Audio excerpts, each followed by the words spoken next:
Sadar atau enggak, seluruh dunia modern kita ini berjalan di atas sirkuit silikon yang super kecil. Dan ternyata, kendali atas chip-chip inilah yang sekarang jadi medan pertempuran geopolitik yang paling panas. Dalam beberapa menit ke depan, kita akan lihat gimana ceritanya benda sekecil ini bisa jadi jauh lebih strategis daripada minyak. Oke, kita mulai dari sini.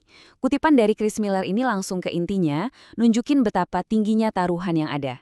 Ini bukan lagi soal tank atau kapal perang biasa loh, ini adalah perlombaan untuk jadi yang paling unggul dalam hal komputasi, yang pada akhirnya akan menentukan keseimbangan kekuatan dunia. Dan ini serius banget. Mulai dari HP di kantong kita, mobil yang kita kendarai, sampai sistem pertahanan negara yang paling canggih. Semuanya itu bergantung pada satu benda kecil yang super canggih ini, microchip. Jadi, pertanyaannya gimana ceritanya sepotong silikon kecil ini bisa jadi lebih penting dari minyak? Yuk kita bedah satu persatu. Kekuatan zaman sekarang itu ya dibangun di atas silikon, titik. Contohnya militer, senjata presisi kayak di kapal USS Mustin itu otaknya ya chip. Di sisi ekonomi, lihat aja gimana Amerika Serikat bisa bikin raksasa kayak Huawei kelimpungan cuma dengan motong akses chip mereka. Ini nunjukin satu hal yang jelas banget. Siapa yang ngendaliin chip, dialah yang pegang kendali. Kalau butuh satu angka aja buat ngerti seberapa gawatnya ini, lihat ini.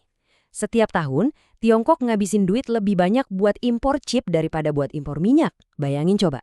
Ketergantungan ini jadi titik lemah strategis terbesar mereka, dan mereka sadar banget soal itu. Oke, sekarang kita coba mundur sedikit ke awal mula semuanya. Soalnya, untuk bisa ngerti perang yang terjadi sekarang, kita harus ngerti dulu gimana ceritanya Amerika Serikat bisa jadi arsitek dari seluruh dunia digital yang kita kenal sekarang.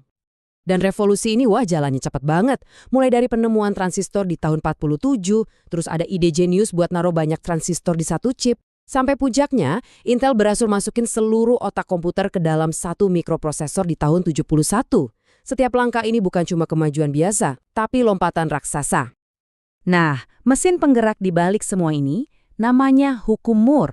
Ini sebenarnya bukan hukum fisika loh, lebih kayak sebuah ramalan nekat yang jadi kenyataan.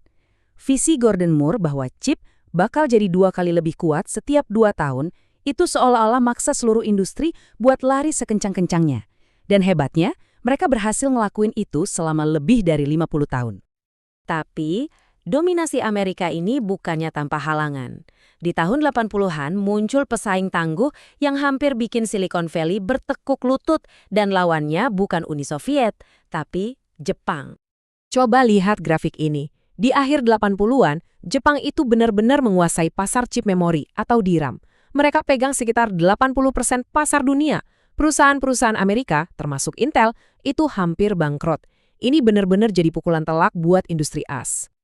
Dan yang bikin geleng-geleng kepala, pas krisis ini terjadi, ada loh pejabat di Washington yang mikir begini.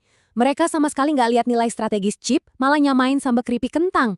Sikap santai, biarin aja pasar yang ngatur. Ini hampir bikin Amerika kehilangan industri paling vitalnya.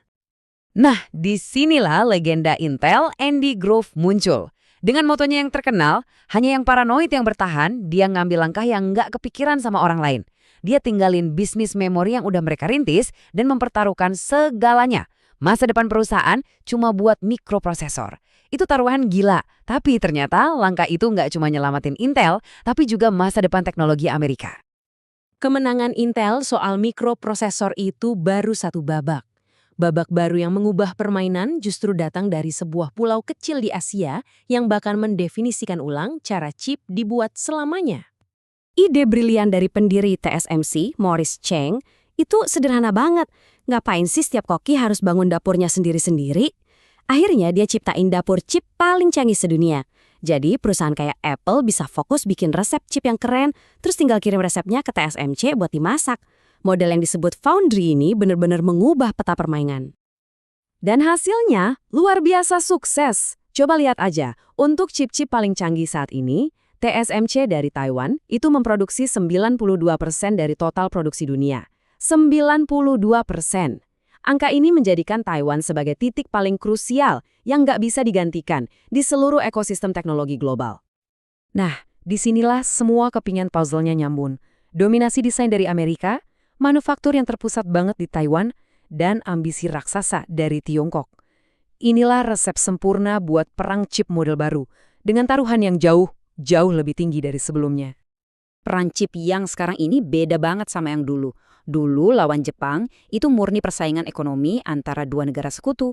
Sekarang lawan Tiongkok, ini udah jadi pertarungan geopolitik dan militer yang menyangkut seluruh rantai pasokan. Ini bukan lagi soal siapa yang jual chip lebih banyak, tapi soal siapa yang bakal ngendaliin masa depan teknologi itu sendiri. Tabel ini nunjukin dengan jelas di mana titik lemah Tiongkok. Lihat deh angka-angkanya. Mulai dari software buat desain, sampai mesin yang bikin chipnya. Di setiap langkah paling penting, pangsa pasar Tiongkok itu nyaris nol. Mereka itu bergantung total sama teknologi dari Amerika dan sekutu-sekutunya. Nah, karena tahu titik lemah ini, strategi Amerika Serikat jadi jelas banget. Mereka secara aktif menjadikan titik-titik krusial ini sebagai senjata. Dengan kontrol ekspor, mereka bisa dengan efektif motong akses perusahaan Tiongkok kayak Huawei dari alat dan teknologi yang mereka butuhin buat bersaing di level tertinggi.